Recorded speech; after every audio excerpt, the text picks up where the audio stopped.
Hello! Hello AOS fans! It's the agents of Kill Team! In this video we're going to tell you 10 things you'd like to know about Kill Team.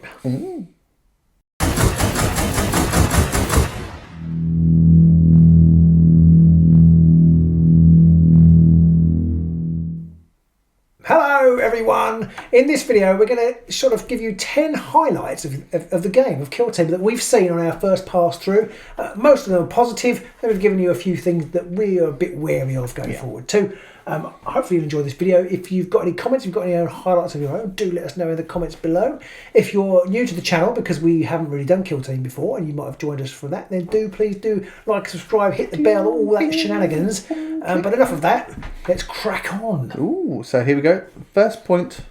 I like the fact that building kill teams is comparatively easy. Yeah. One of the things I love about Warhammer Underworlds is that you just pick up the box and you play it. You just take things there, you go, awesome, I've got it all there. And they're always the same. Now, it's not quite true here, but you can just take either of these two kill teams and play them. They have everything you need to play going forward, and you can play games. So I really, really like that. Yeah, and there's no missing options. Everything's in there. If you want somebody to be a demo guy or whatever, you've got the demo guy stuff in there. There's no, oh, we've done like a Space Marine Devastator squad, and technically you could have 4 heavy plasma cannons, but actually only get 2 in the box. You get all the stuff you need to make your kill team. Yeah, absolutely. One small thing to be wary of is that you don't get any more models. You literally get the kill team. Yeah. And if you're playing match play, you need 20 models, and you get 10. So you're going to need more. Yep. If you play narrative play, you start off with 10. That's basically narrative play. You start off with a kill team, a viable kill team. But there are ways of recruiting new members, as you might expect. And if you've only got 10 models, you can't do that. I suppose if some die, then you can. Yeah. So you sort of like, oh, Robert's dead. Here's Bob, who looks a lot like Robert. But so at the moment, you would have to buy new models if you want to expand your kill team if you're playing narrative. Obviously, open play, you can play as many open play games as you like. Yeah, I mean, it does also only apply to the kill teams in the box, but that is what we're talking about here. Obviously, if you have your own 40k armies, you can take whatever models you can find for that. Yeah, absolutely. I'm kind of looking at it from a point of view of a new player, just for this, and the Krieg and the Commanders. I guess the Orcs you might be able to supplement. Yeah. And the Krieg you might if you go way back when you've got models. If you've got some, yeah. But yeah, if you're entirely new to the game, then and you want to expand your Krieg, you're going to have to buy more Krieg models. Talking of open play as we were, I really like the ideas they put in the core book to expand your open play book. So it's not just like throw down 2 warbands or gangs or kill teams onto the board. It is, you could do that to start off with, but then you can add little things. And the one I really, really liked was there's one for basically it's nighttime and everyone's asleep. And you get better cover. So we didn't talk about cover in our unboxing video. No. But you can in this game you can be concealed or engaged, and so you can obviously do a lot less if you're concealed. And one of the things you can't do is shoot, but there's this extra little rule that you can play at night time where you can shoot and stay concealed as long as you don't move. I think it's what it is. Cool. Which is really nice. But I really like the idea that they're opening up. I haven't played a lot of Warhammer in many years, but I've always felt like they're a bit prescriptive, almost in the sense that they take place on this beautiful day in brilliant sunshine. It's always nice. Always nice in the war. And you don't deviate from that. And I know they have got terrain effects and things. Yeah. But I just feel that kind of just changing the flavour of the game slightly, and then just pushing it to be up to you. Yeah. Rather than random or whatever, you can sort of choose and encourage you to change your game, which I think is what Kill Team is about. Kill Team is a bit like Necromunda, I think, in the sense that it's a narrative. It's more of a narrative play thing. You can obviously play it very competitively, but this does open up that narrative element to you a lot. And I think because they just give you those options rather than giving you tables to roll on, which 90% of the time you always end up with, oh, it's going to be a nice day today. And on that one occasion where you roll a double 1 and it means that nobody can shoot until they're within 3 inches of each other, wherever, and everyone then suddenly goes, let's just say it's a nice day today. At least you can prep yourself for this kind of stuff in advance a bit more and just be ready for it. So I really like that. One slightly more negative point about it is the fact that if you want to expand the kill teams that you get out of the box, as we had just mentioned a minute ago, you do need to buy more models. Now, you're not going to buy another box of kill team just to get another 10 death corp. I mean, you might maybe you want it for the terrain. A load more terrain, yeah. You would, but I think a lot of people aren't going to want to do that, which means, you know, your kill team has to be 20 models. You only get 10 in the box, so there's going to be that gap for a little while until GW release them separately. Now, they might release them separately very quickly. Yeah. But probably they will, and I will just say, Pete, it's only 20 models if you're playing match play. If it's narrative play, you just start with the 10. So you have got that option. So that's only one slight downside there. You might be a bit limited, but if you're going to play through all of the narrative stuff first, that's not going to be a problem. And you should play the narrative stuff, because I think the campaign system is excellent. It's probably the standout thing in the game. Apart from the models. Well, apart from the models. But again, the models are always. And the streamline rules. Yeah, okay. It's among such diverse, excellent parts of the game. And the box. four things. It is. I just think it's really good. I think they've learnt the lessons of Warcry. Yep. So it's got some of the good stuff in it. Like, if I'm playing, if we're at the club and I'm, we're at the club and I'm playing my campaign, it's my campaign, and I can meet you for the first time, and you can have Eldar, and we can just play an open game, but I can count it as my campaign. One of your campaign games, and it doesn't really affect things. And there are rules for if I've played loads of games and my kill team is really strong and sort of experienced, then you get extra command points. Effectively, it's just like it's just the underdog thing. It levels me up a bit to help meet you fairly in the game, so everybody has a fun game still. It's not like some games where you can really get away from other people in some sort of campaign systems where you just keep winning and just keep getting better. A bit like in Blood Bowl, where if you manage to cripple all your opponent's players, it just gets worse and worse for them, whereas you just get better and better. In this, there's something there to help level things up. Obviously we haven't played it, we don't know how well it balances. No. But it does seem to be pretty good, and I like the fact that it's your personal campaign, so you just take that forward. But on top of that, you have got a set of narrative things that work together in sequence for Octarius. That they follow each other, the different campaigns, and some of the special things you have to do to improve your kill team are actual kind of like you have to take certain objectives in a number of sequential battles, which is quite cool as well. So you are always looking about building the story of your kill team, building their notoriety, and they have really cool like little sort of reasons for being, if you like. And like one of them is they're a propaganda team, so they're effectively the Captain America kind of, they're basically just out there showing, go fight for the Empire kind of thing. The Empire, Imperium, that is obviously one of our points in the list, which is that you get your own little sort of personal campaigns that you can play through at almost your own leisure, but it helps tie them in with other people's. Yeah, so it's pretty cool. You have got all your lovely models and you've got all the lovely rules in the books, but you don't have any cards for them. Now, is this a bad thing or a good thing? I think on one level it's a bad thing, because leafing through the book is a pain in the butt all the time, and especially if you're a new player. And eventually I guess you might start to remember them.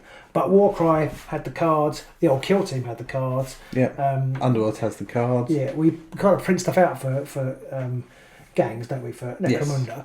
But there are no cards. But even in Necromunda you get the card, you can just write on it with your own stuff. That's true. Maybe GW will release a set of blank Kill Team cards that you can then write out, but nothing is in the box. So there are some kind of narrative play cards, and there's a roster for the match player stuff. There are those things, but there's no actual data cards for the fighters.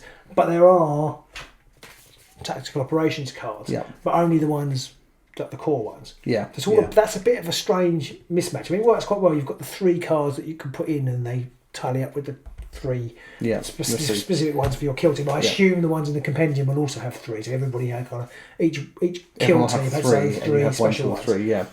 And now, the other side of this is that's not necessarily a big bad thing, because GW haven't been great in the past with managing and maintaining and supporting their card stock. No. So, I mean, they're fine for Underworld, but Necromunda is a nightmare. Necromunda's terrible. Warcry, they ran out, didn't they? And there were some you couldn't get very quickly. Yeah. And so then that kind of cuts off people from being able to play the game. if you have to have the cards to play and you can't get them. Yeah. That's now, obviously, you're going to get a compendium at some point which is going to have all your stats in. It just means you're going to have to transfer them to cards of your own at some point. But I'm sure that the community out there, being as fantastic and skilled as it is, will come up with a myriad different selection of options. I'm sure. I don't know whether Battle Scribe and that kind of thing have stuff on it. Surely that's going to. I think it's going to happen. We know it is. Yeah. So it's a little bit of a negative. It would have been nice to have them in the base box, at least for these 2 kill teams, so that you had those there. They've done it in things like AOS and stuff like that as well, where you have all of them on the cards, and that works really well. So it is a little bit of a shame to not see them in the box. But I guess, would you want them if it bumped the price up? I don't know. I think they would be nice to have. Yeah. Something else to be aware of, the game has an equipment mechanic. It's not like somebody who fixes the equipment. In the game, so in match play, both fighters get 10 points to spend on equipment, and there's various bits of equipment you can buy, and they cost a different number of points, ranging between 1 and 3, depending on how good they are. It's slightly different in narrative play, but similar. You still have points that you can spend on equipment, and then you can assign them to fighters. But the problem with that is there's no easy way of noting down who's got what. Yeah. Anybody who's watched us play Underworld knows that we can put an upgrade on a fighter under the card and then immediately forget. The minute we attack with that fighter, just forget they've even got that card. It literally happens 10 seconds beforehand or something, or a minute beforehand. So the chances of me remembering what equipment I assigned to Sergeant whatever... It's a bit like when you've got skills on Necromunda. It's like, I mean, at least when you give Necromunda fighters weapons, you remember those because they're going to be attacking with them. Yeah. But the minute you give them skills, this thing which you have to remember to use... It's just going to be very dodgy. So I can see us definitely going for very easy to remember, if not optimal equipment, just because we'll remember it. And it may be if your opponent is on the ball and not an idiot, that they use their skills and remember, therefore you remember to use yours. Yeah. But I am an idiot, so Pete is never going to. I'm never going to prompt Pete to remember. No. And so that's an interesting one, and I quite like the rule. But I also kind of wonder whether actually the game would work just as well without it. Yeah, it adds another little degree of customization. It does give you points, but only 10 of them, so there's not a whole army list building to go on. And it enables you to tweak things ever so slightly. It isn't guns and stuff, it is like literally, he's got a pair of binoculars so he can see better, that kind of thing. So it's not game breaking stuff. But it's very likely going to be stuff that we're probably going to forget. We might not. Pink and Robin breaking stuff. We might not forget, but we probably will. So, just something to be aware of, really. Yeah. Another really good thing about Kill Team that we really do like are the terrain rules.